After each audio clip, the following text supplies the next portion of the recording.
Hello, this is Janine Kuby, and I teach physical science. This is how the Canvas should look for your child when they sign into Canvas for physical science.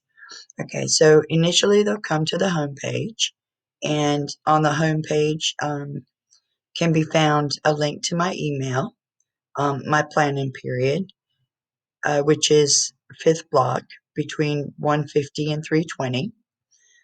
There's a link here to a global defense game, which we'll do some stuff with that in class later on. The important things for your students to see on the home page is that there's a link to their missing work.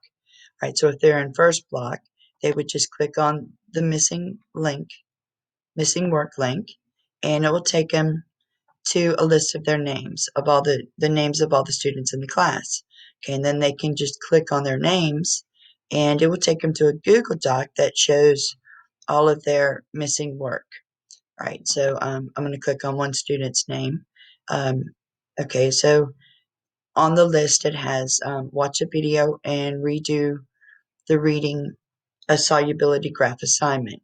Okay, so once the student does the assignment, then if they just click in the box, it'll cross it out, and that'll let me know that they're finishing this assignment, and I can go back and grade the assignment.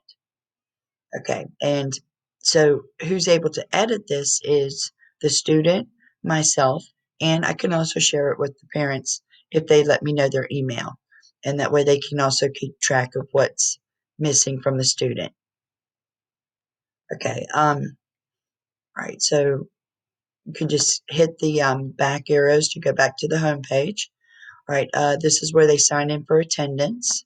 And on the attendance form, I ask them to acknowledge that they know how to access all the assignments by clicking on this week's lesson, which we'll get to in a minute.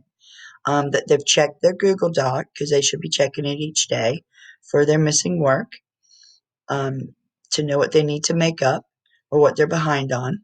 And then they sign in their first name, last name. And here's a good place if they have any questions. I look at this every day to take attendance, and so I'll definitely be able to see their questions, and I always answer their questions via email. Okay, so that's another thing. Students should be always checking their school email, because that is the main way that I can communicate directly with the student. Okay, the next thing is here are their times listed for their class, whether they're first block or second block. It's during that time that they should be signing in for attendance. Now, if they sign in the morning, that's fine. If they sign in later, anytime that day, they still get counted for attendance.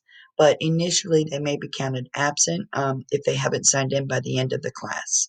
But that doesn't mean that I can't go back and change it by the end of the day. Okay, so when they need to get to the lessons for the day, this is what they click on, just this week's lessons. And it takes them to a calendar for the week um, down here. Okay, but what's also up here are links to Quizlets that we have vocabulary quizzes on.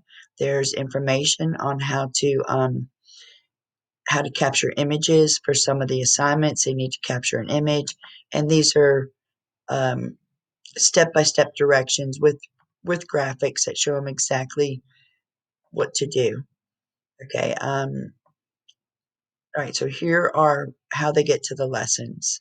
Right, and so the whole week is listed out here, and I like this plan rather than the modules, because they know it's coming up for the week. So they should be able, on Monday, they can look at this and they can see that there's a vocabulary quiz that they should be studying for on Wednesday, and they'll be taking the vocabulary quiz on Thursday. Right, so the days are listed down here along with the dates. This is Group A. This would be the students that are on A day, because these are done in class, and then everything else, the other 3 days, are remote. Okay, Group B is over here where they start off with 3 days of remote, and then the other 2 classes are in class. So during classes, when we do labs and assignments, we don't do the remote activities during class. because they do have a chance to work with the teacher and do activities. It is a science class, and we should be doing hands-on science labs and activities. Okay, so what happens here with the uh, A day and the B day groups is that they flip. Um, so whereas A day starts off in the class, B day ends up in the class, but doing the same things, doing the same lessons that we did during A day on Monday and Tuesday. Wednesday, everybody is invited to Google Meets during their class time. They just need to put in this code into Google Meet. On this particular Wednesday, they should be studying for a vocabulary quiz, which they'll be taking on Thursday.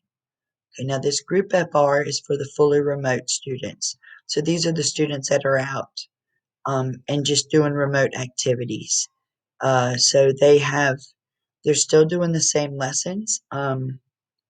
They just get a little bit more time to work on the lessons.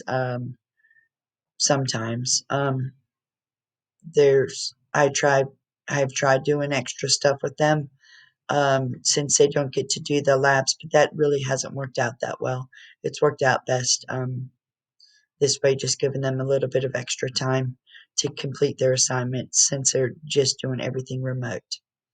Okay, so uh, the prior week's work and for missing work can, if it's in the same unit, it'll be on the same page and they just scroll down and find it.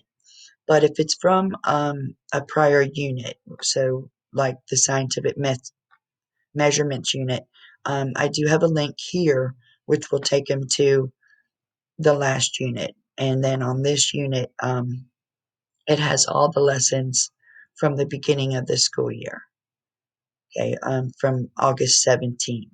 Now, if that link isn't there, they can always reach any of the prior units down here at the bottom of the home page.